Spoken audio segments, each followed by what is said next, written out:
자, 암호화폐 시장, 지금 이 공포 분위기 속에서 매수 버튼을 눌러야 할까요? 아니면 혹시 모를 더 큰 폭풍을 대비해야 할까요?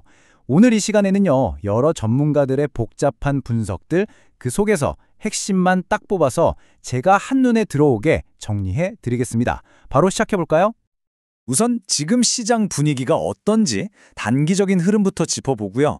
그 다음엔 좀 더 시야를 넓혀서 거시경제나 AI 같은 거대한 흐름이 시장에 어떤 영향을 미치는지 살펴보겠습니다. 그리고 더 나아가서는 금융의 미래를 건 거대한 플랫폼 전쟁의 실체를 파헤쳐보고 마지막으로 이 모든 걸 종합해서 우리가 실제로 어떻게 투자 전략을 짜야 할지 그 구체적인 방법까지 이야기해 볼게요. 네, 그럼 먼저 시장의 현재 온도부터 한번 재보죠. 분위기가 참 묘해요. 최근 하락 때문에 공포를 느끼는 사람들도 분명히 있는데 또 한편에서는 과거 데이터를 보면 바로 지금이 기회다라는 강력한 신호가 오고 있거든요. 이렇게 상반된 분위기의 한가운데 아주 유명한 조언이 하나 있습니다. 하락할 때 사라 또는 저가에 매수하라 정말 많이 들어본 말이죠. 그런데 얼마 전 한 유명 인사가 이 말을 하고 나서 실제로 시장이 30에서 40%나 급등하는 일이 있었어요. 정말 이 오래된 격언의 힘을 다시 한번 느끼게 해주는 사건이었죠.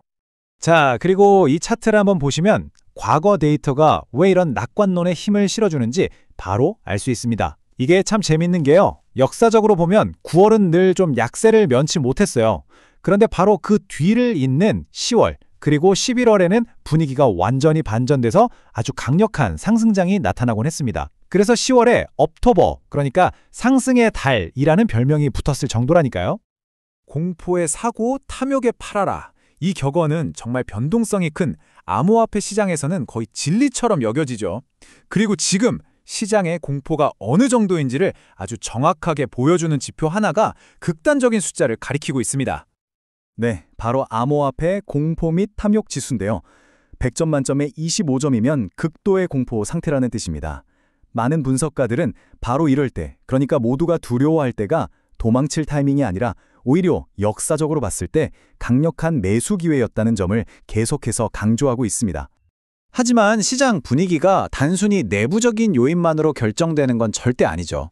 이제 시야를 좀 더 넓혀서 암호화폐 시장 자체를 흔들고 있는 거대한 외부의 힘, 바로 거시경제와 AI의 흐름에 대해서 한번 이야기해 보겠습니다. 지금 시장은요, 여러 힘들이 서로 막 부딪히고 있는 복잡한 전장 같아요. 미국 정부 셧다운 같은 정치적인 불확실성은 시장에 찬물을 끼얹는 위험 요소지만 또 다른 쪽에서는 앞으로 금리가 인하될 거라는 기대감이나 폭발적인 AI 붐이 새로운 돔을 시장으로 끌어들이고 있거든요. 특히 이 AI를 둘러싼 논쟁은 앞으로 시장이 어디로 갈지 결정할 아주 중요한 변수입니다. 한쪽에서는 이걸 닷컴 버블 때보다 더 심각한 거품 아니냐고 걱정하는 반면에 다른 쪽에서는 아니다, 이건 실제 수익을 내는 진짜 기업들이 이끄는 새로운 슈퍼 사이클의 시작이다 라고 주장하고 있죠.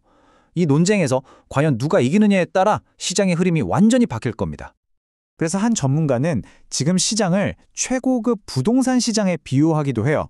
무슨 말이냐면 도시 전체의 평균 집값은 별 의미가 없고 강남의 핵심 아파트 가격만 계속 오르는 현상과 비슷하다는 거죠. 그러니까 S&P 500 같은 시장 전체 평균 지수만 보고 있으면 안 되고 AI 혁명으로 진짜 돈을 버는 소수의 핵심 자산이 뭔지 찾아내서 거기에 집중해야 한다는 조언입니다. 자, 이제 시야를 가장 크게 한번 넓혀보겠습니다. 사실 지금까지 우리가 살펴본 이런 시장의 움직임들은요, 훨씬 더 거대한 전쟁의 시작을 알리는 작은 전투들에 불과할 수 있습니다. 그 전쟁이란 바로 미래 금융 시스템의 패권을 누가 줄 것인가를 둘러싼 말 그대로 수조 달러짜리 플랫폼 전쟁입니다. 이 표를 보시면요, 이 거대한 전쟁의 핵심 플레이어들이 누군지 한눈에 딱 들어옵니다. 자, 한쪽엔 탈중앙화 금융의 대표 주자인 이더리움이 있죠. 다른 한쪽엔 구글 같은 거대 IT 기업, 즉 빅테크가 있습니다. 이들은 클라우드 통합 원장 같은 자신들만의 시스템을 구축해서 금융시장을 장악하려는 야심을 보이고 있고요. 그리고 마지막으로 XRP는 기존 은행이나 중앙은행과 손을 잡고 지금의 국제결제 시스템, 예를 들어 스위프트 같은 걸 대체하려는 목표를 가지고 있습니다. 이 세 세력의 치열한 싸움이 결국 미래금융의 모습을 결정하게 될 겁니다. 자, 그렇다면 이렇게 거대한 변화의 소용돌이 속에서 우리 같은 투자자들은 도대체 어떤 방향으로 가야 할까요? 이제 전문자들이 제안하는 구체적인 행동 지침, 바로 투자를 위한 전략적 나침반을 한번 펼쳐보겠습니다. 전문가들이 거의 공통적으로 이야기하는 전략은요, 단기적인 시장 예측을 하려는 생각부터 버리는 데서 시작합니다.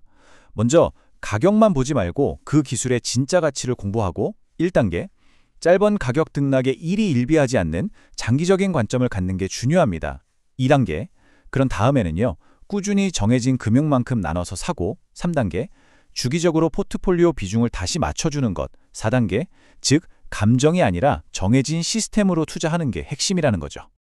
그리고 여기서 아주 중요한 포인트가 하나 있는데요. 모든 암호화폐를 다 똑같은 방식으로 대해서는 안 된다는 겁니다. 전문가들은 비트코인은 우리 포트폴리오의 중심을 잡아주는 핵심 자산으로 보고 길게 가져가라고 조언하고요. 반면에 알트코인들은 목표한 수익률에 도달하면 일부 팔아서 수익을 실현하고 다시 투자하는 좀 더 전술적인 자산으로 다루라고 이야기합니다. 결국 지금 우리는 거대한 플랫폼 전쟁, 어디로 튈지 모르는 거시경제의 폭풍, 그리고 세상을 바꾸는 기술 혁명이라는 이 세 가지 거대한 힘이 만나는 바로 그 교차점에 서 있는 셈입니다. 자, 질문은 이겁니다.